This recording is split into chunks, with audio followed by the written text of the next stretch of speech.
Mom, I'm sorry. I've been thinking I might need to drop out of college. I just can't afford it anymore. What do you mean? Shouldn't you be able to get by with $3,000 a month? Isn't what I send you enough? Wait, Mom, you've never sent me anything, have you? What did you say? Her shocking words hit me like a punch. I was sure I'd been sending her money every month. There's only one explanation for this. Anger started to boil up within me. The person I decided to confront was, my name is Beatrix. I lost my husband early, and I've been raising my daughter Anita all by myself. Our life together has always been a stretch.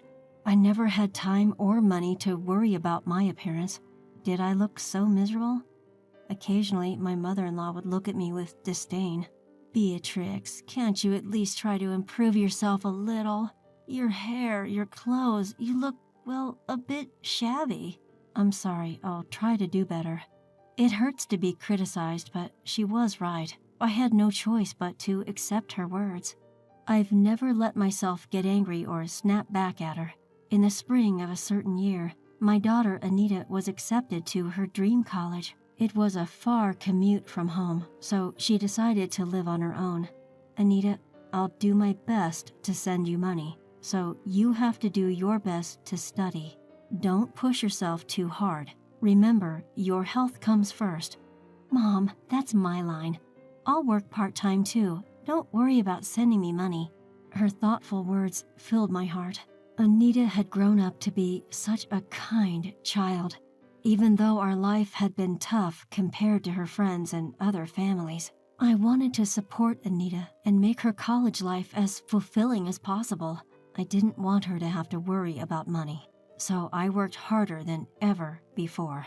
$3,000 a month. That was my goal. If I could send her that much, she wouldn't have to work a part-time job. My mother-in-law noticed my efforts and spoke to me. So you're sending money to Anita? Can you really afford it? I hope that doesn't mean less for us. You know we rely on your support. I had always been grateful to my father-in-law when he was alive, and after his death, I continued to support my in-laws out of gratitude. Don't worry, I've taken on more jobs, so I'll still be able to give you your share. Oh, I see.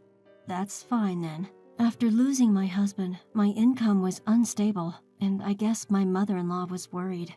I understood her concern, so I never thought about reducing my contribution to my in-laws. Supporting my in-laws and sending money to Anita, it was more than $3,000 in total. Still, I managed to send it all, even if it meant cutting back on my own food and clothing expenses. Working all day and night was tough, but the messages from Anita always encouraged me. Mom, I've made friends. Mom, there's this weird professor, but the class is so interesting. Mom, I didn't do well in class today and got scolded, but I'll keep trying. Reading such an innocent message from Anita, I could sense she was enjoying her college life. Any exhaustion I felt just blew away. I felt proud of myself, believing that my hard work was for her happiness. But over time, messages from Anita became less and less frequent. A few months later, her cheerful messages had stopped completely. Whenever I reached out with worry, she would only respond with a short, "I'm okay." Could it be that she was having so much fun at college that she had forgotten about her mother? Or maybe she had found a boyfriend and was focusing only on him. One day when I was brooding over such thoughts, suddenly my phone rang. It was Anita. Hello, Anita? What's up? You called suddenly. It was unusual for her to call. Maybe it was because we always had face-to-face conversations at home, but Anita rarely called, even after she started living alone in college. Most of her contact with me was through text messages. Yeah, I'm sorry, Mom. What happened? Is there something wrong? Anita sounded down. I could tell something was wrong, so I focused on her voice coming from my smartphone. I ran out of money. I'm thinking maybe I should quit college. What? Anita's words were so unexpected that I couldn't help raising my voice. What do you mean you're out of money? I'm sorry, I tried my best. Anita's voice was trembling as if she was about to cry. I had been sending her $3,000 every month without fail. It wasn't enough for luxury, but she shouldn't be struggling to the point of having to quit college. She was also supposed to be working part-time. I never imagined that she would say she was out of money. Could she have gotten involved with some bad friends and skipped studying to spend all her money? I thought about it for a moment, then shook my head. That's not like Anita. Anita, it's okay. Take a deep breath and tell me what happened. Yeah, I was trying to make ends meet with rent, groceries, and what I made from my part-time job. I had to dip into my savings, and now that's all gone too.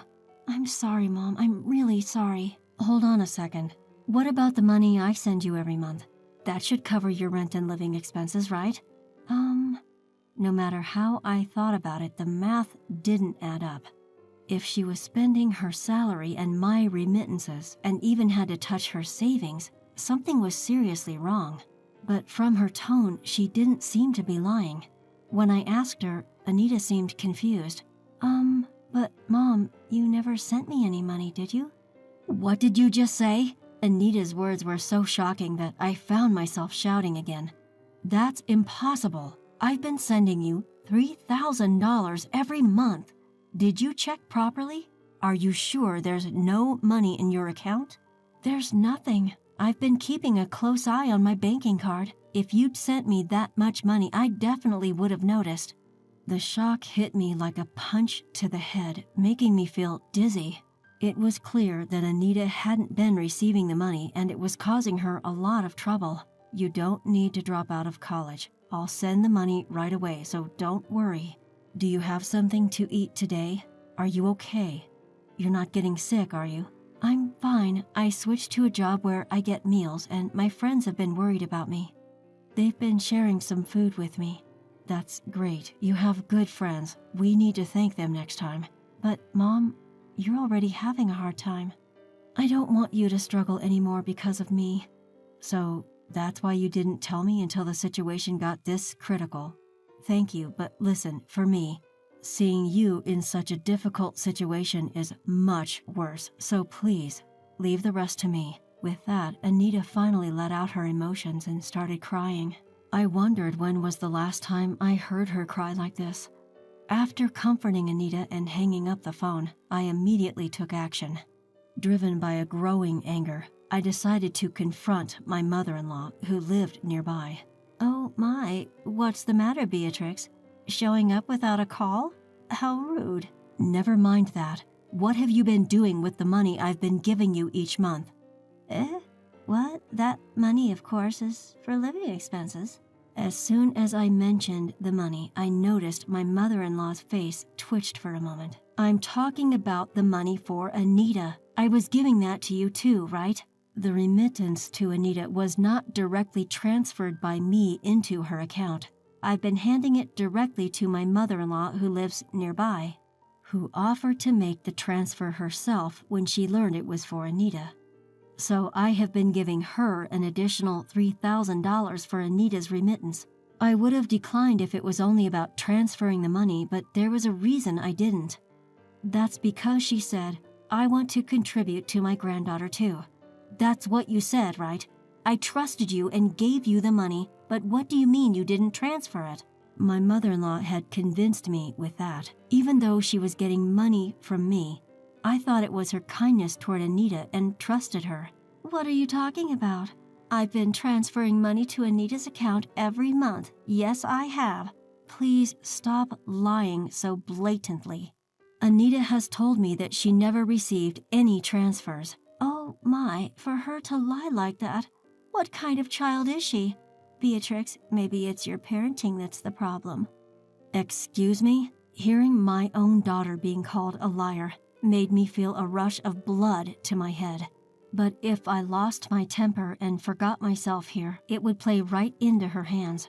I told myself to calm down, took a deep breath, and spoke again. Anita doesn't lie. If you insist on this, show me the bank statements where you made the transfers. I threw those away a long time ago. Listen, by checking Anita's account history, it's easy to see whether you really transferred the money or not. Even after knowing this, are you still going to call Anita a liar? Anyone could think of this, but when I said this, my mother-in-law seemed at a loss for words. She huffed again, muttering stubbornly under her breath. So persistent. I took a deep breath and said, "If you insist that you transferred the money, we should let the police investigate." "What? The police?" The mention of the police made her previously defiant face turn pale. "The police? Isn't that a bit dramatic?" "It's not. This is about money. You said you transferred it, but it didn't show up. That sounds like a crime to me. We need to get it properly investigated." I don't think we need to go that far." "Well, then I'll contact them now." "No, stop. I was wrong." As I pretended to call the police, she lunged to snatch the phone from my hands. She missed and stumbled, then fell down and started crying. I never expected the mere mention of the police to have such an effect. In reality, I wasn't sure if the police would do anything in a situation like this, where it was obvious that a family member was involved. But the word police itself seemed to weigh heavily on her. Despite her sobbing, I felt nothing. Anita, who had tried so hard not to cry, was the one who had suffered. According to her subsequent confession, she had always loved shopping. She probably had a shopping addiction, although she didn't seem to realize it. She told me tearfully about how her husband had once cut up her credit cards, and how difficult it was for her. As far as I can tell, it was entirely her own doing, but she didn't seem to understand that. I suspected something was off. My mother-in-law kept getting the same amount of money even after he passed away, but I started getting requests for money earlier than expected. That never happened when he was around. Because he never gave me any money. When I went grocery shopping, he would check all the receipts and I had to return every cent of the change. Can you believe that? It was awful. I felt so pitiful. I couldn't begin to understand what she thought was pitiful and didn't bother trying. In other words, when her husband was alive, he managed the household finances and kept her from having any extra money. When he was gone, I finally had some money. I started buying things I couldn't afford before and, well, I fell a little short. Then you mentioned sending money to Anita, so you took Anita's money. Do you realize that's theft? Theft? That sounds so awful. I was just borrowing it. Borrowing it with no intention of returning it. Anita suffered because of your selfishness. She's young, she can handle it. Caught off guard by her incomprehensible retort, I was at a loss for words. I've been deprived for so long. I couldn't buy anything I wanted, couldn't even go out to eat or travel. I had such a hard life. Young people can work and play as much as they want, so why shouldn't I take some money? I stood there, speechless, staring at my mother-in-law as she cried and screamed. And all I could think was that I had trusted this person. My father-in-law had done me many favors, but now that I think about it, I can't recall my mother-in-law ever being kind to me. However, when Anita was still a little girl, my mother-in-law did buy her various things. So I thought she was expressing affection for Anita in her own way, and I was relieved. Looking back, I suspect all that shopping was just to satisfy her own desires. I failed to see that, and I caused Anita unnecessary suffering. Such a gentle child. I can never regret it enough. Mother-in-law? No. Evelyn. I intentionally called her by her first name. I don't want to think of her as my mother, even if it's just in law. I cannot forgive you. After that, I sought free legal advice and did everything I could to recover the money. But you can't take from a person who has nothing. However, I had a trump card. Before my father-in-law passed away, he left me a will, giving me the rights to his property. At that time, I wondered why he left it to me, but now I can guess that he might have been worried about his wife's reckless behavior. Naturally, my mother-in-law demanded that I renounce the inheritance, but I firmly refused. I want to praise my past self for standing firm despite being severely criticized as a greedy daughter-in-law. No matter what they say, I felt that I couldn't disregard my father-in-law's feelings. I didn't know the reason or the circumstances, but maybe I felt something. So technically, the house and the land are mine, and my mother-in-law is just living there rent-free. I decided to sell the house. That meant the parasitic mother-in-law living there was in the way. So I contacted my mother-in-law's parents. This contact information was secretly given to me by my father-in-law just in case. I really admire my father-in-law's foresight. That's why it's such a shame he didn't have a good eye for women. I knew that my mother-in-law had always hated her own family, but the reason became clear when I contacted them. They were a traditional farming family with strong tendencies towards male chauvinism. A stranger like me called, and they listened with a suspicious attitude, but they gladly agreed to take in my mother-in-law. It seemed like they wanted free labor. The conversation progressed quickly, and one day, out of the blue, her family came to pick her up, an event that my mother-in-law couldn't have predicted. I'll never forget the color draining from her face when I took her brother, who came to pick her up, to her house. Now, my mother-in-law is doing tough farm work under strict supervision. She can't even go shopping at the supermarket, let alone squander money, and she seems to be living a life without touching money at all. Due to the stress, she seems to have aged quickly and is working every day as a wrinkled, frail, ghost-like figure with white hair. Looking at the recent bank statement of the money I just transferred to Anita, I smiled, thinking that if I saw her at night, I might scream. The house sold easily. It wasn't in a particularly good location, but once I decided I was okay with selling it for a low price, a buyer came forward immediately. The amount was enough to recoup the money wasted by my mother-in-law. I used that money without hesitation for my living expenses, and I send Anita the money I earn from working. It's all money, but somehow the money I got from selling the house feels tainted, and I didn't like that. I've transferred this month's money just now. With that thought, I quickly texted Anita. Even if I hadn't transferred the money, as long as I had communicated that I had sent it to Anita, she wouldn't have discovered the mistake so late. I regret now for neglecting such simple communication due to my busy schedule. The reply came swiftly. Got it. The message, full of Anita's usual energy, was accompanied by a string of cute emojis. She checked so quickly, but these days it seems you can easily check your bank balance on your mobile phone. I don't understand it at all, so I can only admire the adaptability of the young. Since then, Anita started sending messages frequently again. With the money reliably reaching her, her life must have become stable. It's clear from her text that she's energetically continuing college without quitting. While I was feeling pleased, another message arrived from Anita. Looking at it, my eyes widened and I broke into a grin.